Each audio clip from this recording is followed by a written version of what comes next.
जन्नत व दोज़ख से या रब्बी क्या करूं, जन्नत व दोज़ख से या रब्बी क्या करूं, आरज़ू है मैं तुझसे देखा करूं। खलक़ल इंसान मानुष बानालेन जिनी।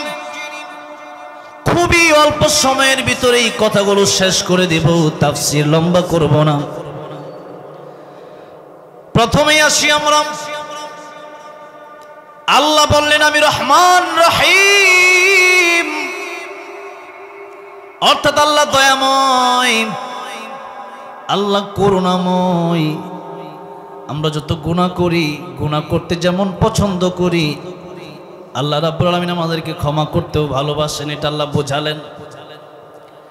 এবার আসেন 2 নম্বর আর 3 নম্বর আয়াতের দিকে আমরা যদি লক্ষ্য করি, আল্লাহ তাআলা বললেন আল্লামাল কুরআন, আল্লাহ তাআলা কোরআন শিখালেন। এরপরে আল্লাহ বললেন খলাকল ইনসান, আল্লাহ মানুষ বানালেন।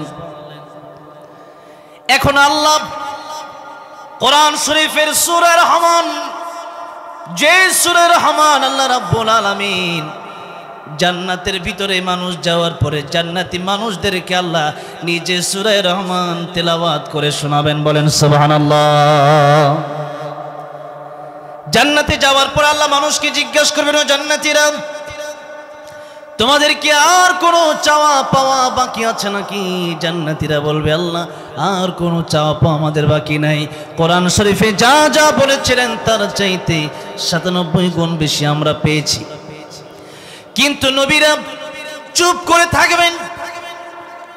আল্লাহর ওলি আব্দুল কাদের জিলানী রাহমাতুল্লাহ আলাইহি দুনিয়ায় থাকতেই তিনি একটা শের বলতেন, जन्नत व दोज़ख से या रब्बी क्या करूं, जन्नत व दोज़ख से या रब्बी क्या करूं, आरज़ू है मैं तुझसे देखा करूं।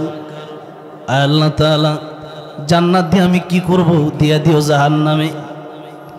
জাহান্নামে যদিও তুমি আমার দিয়া দাও, আর ওই জাহান্নামের ভিতরে থেকে যদি তুমি আল্লাহরে আমি একটা নজর দেখতে পারি, আমি আব্দুল কাদের জিলানীর অন্তরে আর কোনো দুঃখ থাকবে না। সুবহানাল্লাহ পড়েন। সে কথাই জান্নাতে যাওয়ার পরেও মানুষ বলবে আল্লাহ जन्नत व दोज़ख से या रब्बी क्या करूं, जन्नत व दोज़ख से या रब्बी क्या करूं, आरज़ू है मैं तुझसे देखा करूं। आय अल्लाह দুনিয়াতে বাড়ি গাড়ি নারীর অভাব ছিল না, জান্নাতে আসছি শুধু জান্নাত পাওয়ার আশায় না, তোমার দেখার আশায় জান্নাতের ভিতরে এসেছি। যতক্ষণ পর্যন্ত তোমারে আমরা না দেখতে পারবো ততক্ষণ পর্যন্ত জান্নাতের কোনো পাওয়াই আমাদের পাওয়া হবে না। আল্লাহ বলবেন, ও জান্নাতীরা আজকে একটা কোরআনের মাহফিল হবে, ওই কোরআনের মাহফিলে আমি আল্লাহ রাব্বুল আলামিন তোমাদের সাথে দেখা দিয়ে দিব। দুনিয়ার মানুষের জন্য, দুনিয়ার মানুষের চেহারা দেখে পাগল হয়ে মানুষ আত্মহত্যা করে। এবার বলেন আল্লাহর চেহারা দেখলে ভালো লাগবে না খারাপ লাগবে? কম ভালো না বেশি ভালো? সেই ভালোর কোনো শেষ নাই। আল্লাহ রাব্বুল আলামিন তিলাওয়াত জান্নাতের মাহফিলে শুরুতেই বলবেন, দাউদ আজকে তুমি কোরআন থেকে তেলাওয়াত করো। দাউদ আলাইহিস সালাম কোরআন থেকে তেলাওয়াত করবেন, সূরা তাহা তেলাওয়াত করবেন। মানুষ কোরআন তেলাওয়াত শুনে মুগ্ধ হয়ে যাবে। দাউদ আলাইহিস সালামকে আল্লাহ বলবেন, স্টপ, থামুন, এখন কোরআন তেলাওয়াত করবে আমার পয়গম্বর, আমার হাবিব রাহমাতুল লিল আলামিন মুহাম্মদ রাসূলুল্লাহ সাল্লাল্লাহু আলাইহি সাল্লাম। নবীজি কোরআন শরীফের সূরা ইয়াসিন থেকে তেলাওয়াত শুরু করে দিবেন। মানুষেরা পাগল পাড়া হয়ে কোরআনের সুর শুনতে থাকবে। যে কোরআনের সুর শুনে কাফির বেঈমানেরা কালিমা পড়ে মুসলমান হয়ে গিয়েছিল, বলেন সুবহানাল্লাহ। নবীজি তেলাওয়াত করতে থাকবেন, হাজার হাজার বছর চলে যাবে, কোরআন তেলাওয়াত শেষ হয় না, কি যে মধুর সুর। এরপরেও আল্লাহ নবীকে বলবেন, নবী গো কোরআন তেলাওয়াত এবার আপনি থামান।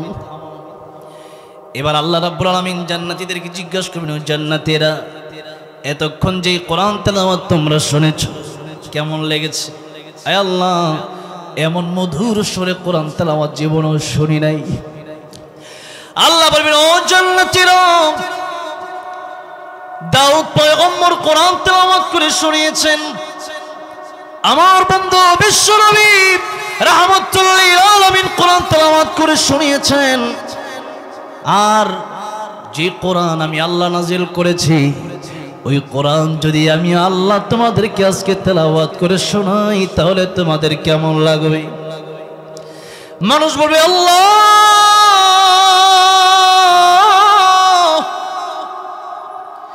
যদি আপনার কণ্ঠে কোরআন তেলাওয়াত শুনি তাহলে তো ভালো লাগার কোনো শেষ নাই।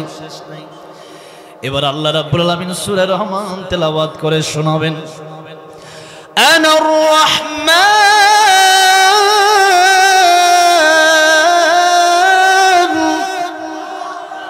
আল্লামাল কুরআন।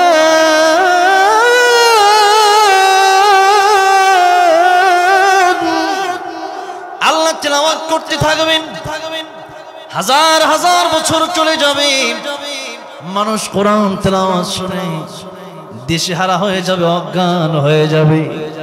অনেক লম্বা ঘটনা। আল্লাহ যেই সূরা জান্নাতের মধ্যে জান্নাতি মানুষদেরকে পড়ে শোনাবেন, ওই সূরাটা আল্লাহ নাজিল করলেন এইভাবে যে আল্লামাল কুরআন খলাকাল ইনসান।